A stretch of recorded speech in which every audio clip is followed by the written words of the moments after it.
Une opération chirurgicale en extérieur et sur des brochets, un spectacle insolite mais nécessaire.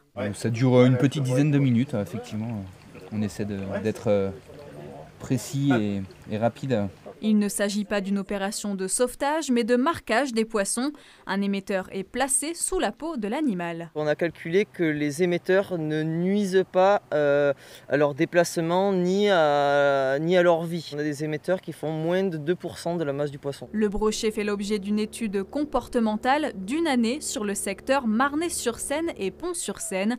Objectif, mieux connaître l'espèce et ses habitudes. C'est pour arriver à une gestion durable et ce qu'on appelle une gestion patrimoniale des cours d'eau.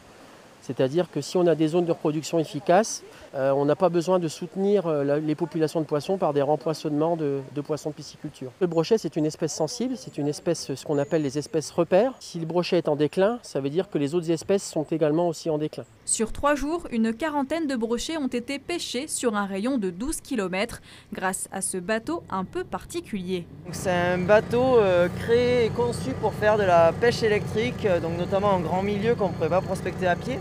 Entre ces deux électrodes passe un courant qui vient faire ce qu'on appelle une nage forcée dans le champ électrique pour permettre la capture du poisson. Et la puce sous-cutanée permet deux suivis, l'un fixe, l'autre mobile. Le suivi fixe il se fera 24 heures sur 24, 7 jours sur 7 parce que ce sont des balises autonomes. Ce qu'on appelle des hydrophones, ce sont des antennes aquatiques qui vont permettre de détecter les mouvements des poissons. Et nous on fera aussi plusieurs fois par semaine un suivi mobile, donc c'est-à-dire en bateau on aura également 2 hydrophones et là on pourra suivre plus précisément les poissons pour vraiment savoir où ils se trouvent.